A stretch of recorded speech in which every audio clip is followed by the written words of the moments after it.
Kuala Lumpur bukan sekadar KLCC, Bukit Bintang atau tempat viral yang semua orang dah biasa tengok. Tapi, pernah tak korang terfikir apa lagi yang tersembunyi di sebalik kesibukan bandar ni?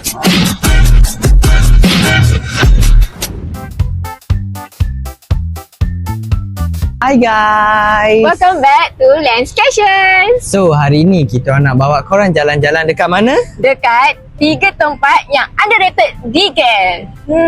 Underrated Jom. Jom. So, first stop kita orang dekat KL Tower.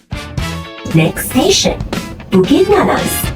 Dekat sini korang jangan risau. Diorang dah providekan free shuttle untuk bawa korang naik ke atas. Inilah dia KL Tower. Tunggu apa lagi? Jom kita pergi beli tiket. Untuk tiket, kita pilih yang combo punya sebab lebih murah. Tiket ni korang boleh beli juga dekat online website diorang. Tiket pun dah beli. Tunggu apa lagi? Jomlah masuk. First, kita singgah dulu dekat observation deck. Dekat sini ada coin operated binoculars yang boleh lihat pandangan jauh lebih dekat. Tengoklah betapa cantik ibu negara kita ni. Penuh dengan bangunan-bangunan tinggi. Kau tahu tak berapa ketinggian menara Kuala Lumpur ni? Aku tahu. Setinggi ego perempuan. Macam kau. Adalah, aku tahu dia.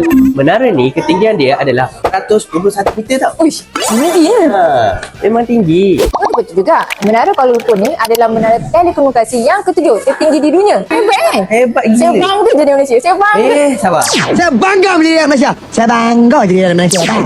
Jom kita round-round sana. Jalan, jom. Dalam ni juga ada jual pelbagai gift dan souvenirs. Cantik-cantik pula tu. So, next kita naik tingkat paling atas iaitu Sky Terrace. Yahoo!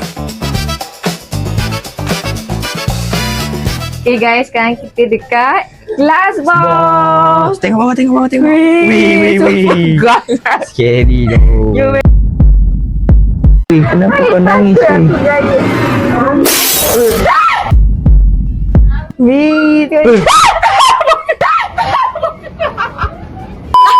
Sebenarnya Irfan bergerak je tu. Tak takut pun. Dekat atas glassboard ni ada professional photographer yang tolong ambilkan gambar korang tau. Lepas kau turun bawah, korang boleh tengok and beli gambar yang korang ambil tadi. Next stop is Taman Tasik Titi Wangsa. Tasik ni adalah tasik buatan manusia tau, yang asalnya daripada Lombong Biji Timah. Mesti dalam kan tasik ni? Sekarang kita orang berada di Taman Tasik Titi Wangsa. Mesti korang ingat kat sini boleh jogging je kan? Tapi Sebenarnya dekat sini ada water activity di Aquasport. Sebelum main atas air, mestilah kena pakai life jacket untuk keselamatan. Dekat sini ada pelbagai aktiviti air yang korang boleh cuba. Contohnya macam kayak, bumper boat dan lain-lain lagi. Yang kita orang naik ni namanya paddleboard.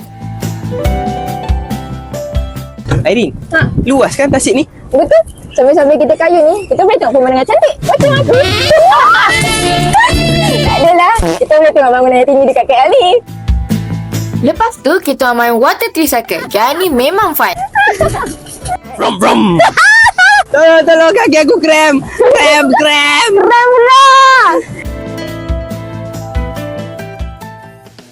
And last kali, kita nak bawa korang jalan-jalan naik bas hop on hop off. Tiket ni kita orang beli dekat online website diorang. Walk in dekat kaunter pun boleh.